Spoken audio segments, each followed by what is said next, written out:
How's it going, everybody? Mr. Holton here.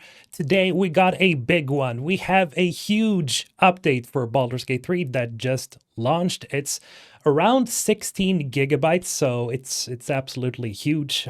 So just in general fashion, I'll just, check out the highlights, check out all the more important things with these patch notes, and I'll try to avoid spoilers if I can, so there might be some that I will be skipping over, but let's just look through this together, shall we? So, Patch 4 now live. Hello everyone, Patch 4 is now live for Baldur's Gate 3. Today's update clocks in at over 1,000 fixes, tweaks, and changes, once again flying past the Steam character limit. This patch introduces a setting for colorblind people, and allows for visual customization of hirelings upon recruitment. No more extreme makeover, Faerun edition. In this update, we've added a setting in the accessibility tab that will allow you to choose between protonopia, deuteranopia, and tritanopia, which will apply to character outlines and circles, character map markers, frame portraits in turn order, and party portraits. We hope that including these settings will allow you to more easily differentiate between friends, foes, and help with navigating combat. Now, in case you're unfamiliar with all these terms, essentially there are different color settings, and even if I don't think I'm colorblind myself, I have used this before because sometimes it actually helps turning on one of these settings to, make out certain details that you might have difficulties with. So this is a great update overall. Very much appreciated, Larian. As these patch notes once again are beefy, head to the following link to digest them in their full glory. If you're here for the highlights, read on, and I'll check out that as well. They also say we continue to work on further fixes, features, and updates. If you have any issues, please reach out to our support team. Thank you for playing Baldur's Gate 3. Again, guys, in case you encounter a bunch of bugs, maybe just a minor bug, or if you crash or anything at all, remember to report it to Larian so they know, because the faster you can get these reports in, the faster issues like, these get fixed, of course. So always remember to report your issues to Larian. They are listening. Highlights. You can now dismiss dead avatars to Wither's wardrobe. Withers will now also explain how the wardrobe works, which is a really cool little, quality of life improvement, because you're kind of thrown into it when you realize that you can actually store avatars. And it's cool that they're adding a, function that essentially just tells you how to do it. Withers himself, even. I haven't had the chance to test this out yet because my game is not finished updating, but you cannot customize hirelings' appearance when recruiting them. Another quality of life update, because I don't think I've been super happy with any of the, base appearances for the hirelings. So this is really cool. You can just right off the bat just start customizing their appearance when you get them, which is a nice little detail. Again, colorblind mode, of course, we've added a setting to the accessibility tab that will allow you to choose protonopia. I keep butchering these words. Essentially all these settings, this affects the colors used to distinguish factions and relations, map and minimap icons, portrait frames, and character outlines and circles. Okay, gameplay. Again, I will try to avoid spoilers here because there's a ton of spoilers in the big patch notes, but okay. Gameplay. Refined Scratch's fetch behavior. He will now fetch pretty much everything. I wonder what this means. Does this mean that he pretty much fetches everything when you have him like in the open world, or does it mean that he just fetches the stuff that's in your camp? Really interesting detail. Can't wait to just find out. Archfey Warlocks now get a choice of cantrip at level 4 as intended. I didn't know this was an issue, so supposedly you don't get to choose your cantrip at level 4 as an Archfey Warlocks, or well, you didn't. I never played Archfey Warlocks, so I wouldn't know. Updated the mechanics of Speak with Dead so that you can cast it again if you didn't ask any questions the first time. For example, if you're told the corpse doesn't want to speak to its killer and then you cast the spell again in wild shape. This is super cool because that is one of those things that annoyed me a lot, is whenever you had killed someone and they didn't want to talk to you, of course, because you were the killer, you couldn't, engage in that corpse again. So you missed your shot. So this is really cool. I like this. I appreciate it. Thank you, Larry. At level 6, Knowledge Domain Clerics will now correctly gain Channel Divinity, Read Thoughts. Nature Domain Clerics will now correctly gain Dampen Elements. And Trickery Domain Clerics will now correctly gain Channel Divinity, Cloak of Shadows. When you purchase a statue from Boney in the circus, you can now choose to make it look like you in full equipment, in camp clothes or naked. That's cool. I gotta try that out as well. Scratch's ball will now be harder to lose. If you lost the ball, go see him at the camp and he might give it back. Ball warranty voided for chasm-related accidents.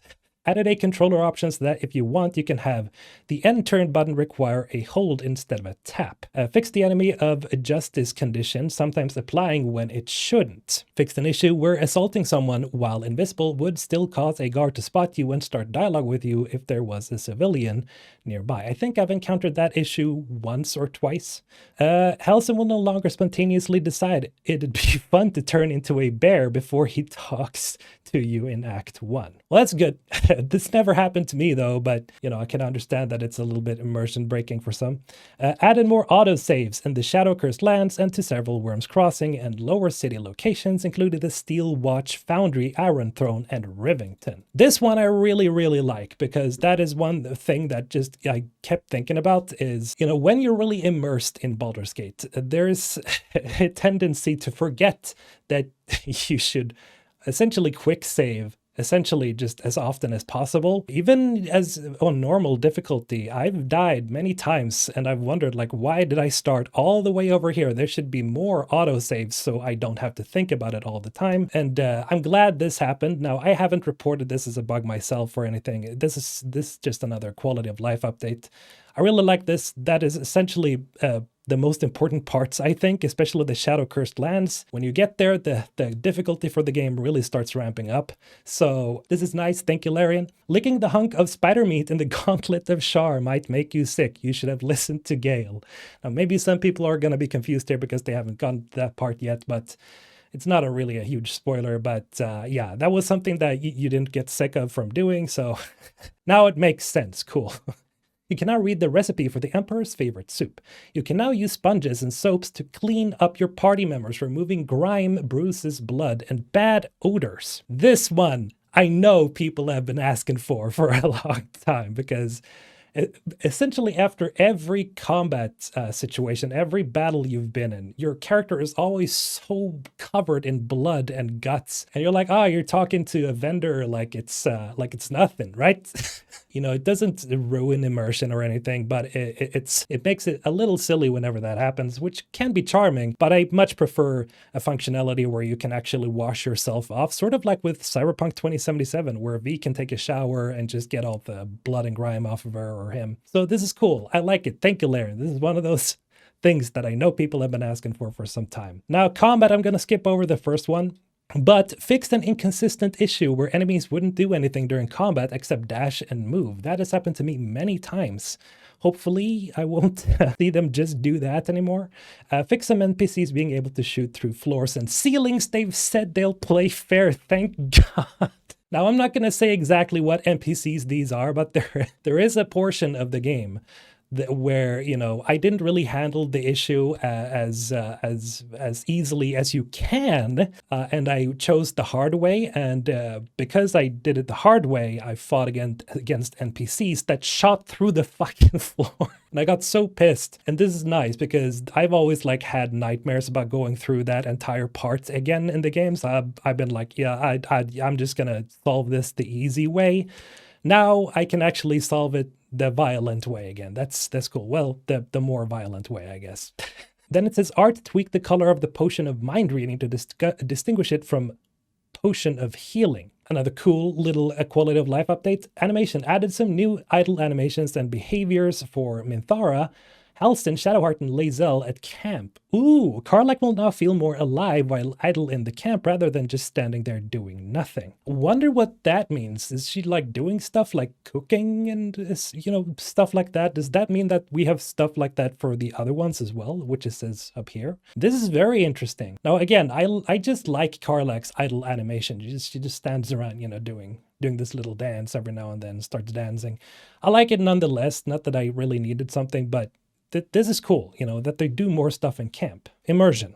UI. You can now customize which solution is selected in the second slot of the alchemy panel. Added map markers for when characters want to talk to you. That is a nice one. Thank God. Because sometimes it's just easier to look at your map to see if anything is going on. This is going to be a huge one, especially for me, because as a lot of you guys probably also do, is that you just sometimes forget that, oh, maybe there's somebody who wants to have a conversation. And as we know, conversations are super important in Baldur's Gate 3. So this is nice, really nice. Added unique map icons for the Magic Mirror and Wither's Wardrobe. Again, nice quality of life update, because some of the map areas or the camp areas, you have to really search for, like, especially like the Magic Mirror and yeah, Wither's Wardrobe, because it doesn't stand out as much. Magic Mirror does, but it's nice to see that there's map icons now, because I keep losing where they are whenever I just take a small break of a few days whenever I don't play the game.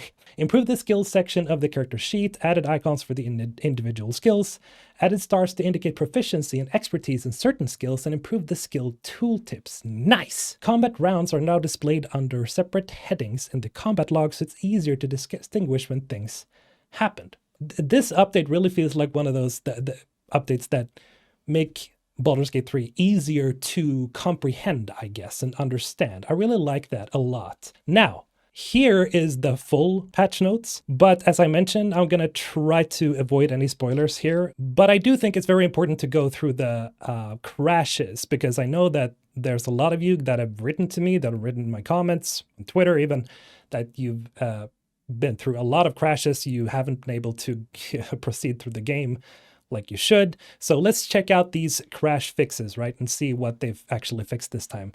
Fix the crash when the game checked for falling items while you're not fully loaded into a level or region, e.g. when loading a save game. Fixed an infinite loop of leaving and entering combat when you're the only player character in a combat and you have a condition that affects whether the NPCs consider you targetable, e.g. feigning death. Fixed a bug blocking the second split-screen player from moving until they open a UI after having disconnected and reconnected. Fixed the skill proficiency value not updating in character creation. Fixed the crash when switching between controller and keyboard and mouse immediately after completing character creation. Fixed a crash when an item gets destroyed while an NPC is trying to pick it up. Fixed multiple cases where you couldn't select dialogue options. Nice. Fixed a bug preventing you from initiating dialogues. Fixed a GPU crash. Okay, so here the last one, the last four are spoilers, so I'm just gonna skip those. Okay, so after scrolling through for a bit here, I've found a couple of pieces where, there's not too many spoilers, so let's check those out as well. Performance and options. Continued making performance improvements and optimizations across the game. Fixed HDR sliders not updating their values. Optimize the lighting in the lower city. Improve the general performance of the UI by having it execute in parallel with other tasks when possible. Improved loading times after choosing to venture forth by reducing delays during portrait generation. Interesting. So we're going to have less loading? That's nice. Or less loading times. Improved performance when multiple copies of the same animation would try to run at once, e.g. the ships in the distance in Grey Harbor.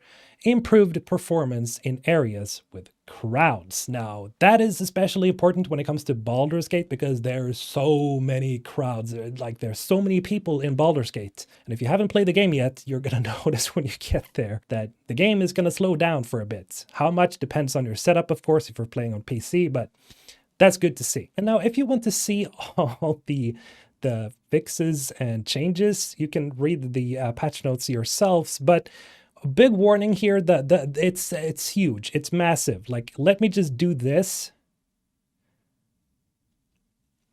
See, look at that. Look at the size of this patch. It's so chunky, it's insane. So again, yes, I've skipped so many notes here just because they contain a lot of spoilers. And it's funny that I just made a video the other day just talking about how long we're gonna probably have to wait for the next patch. And I thought it was gonna be like next week or something, but hey, I guess some of the folks at Larian has been working while some others have been on vacation. And now that Sven is back, of course, I guess that he has to put the final stamp of approval on, should we release a patch or not? I assume that's the case. Maybe that's not the case, but, essentially all that they do at Larian has to have Sven's stamp, I think. So This makes sense though. This is really cool, Aaron. Thank you so much for updating the game with a new big patch. I'm really looking forward to jumping into the game myself now. It's just, I gotta wait for it to download. And that's all I got for today, guys. Remember to subscribe to the channel if you haven't already, if you want all the latest updates and, patch notes and stuff like that for Baldur's Gate. And yeah, Mr. Holton signing out.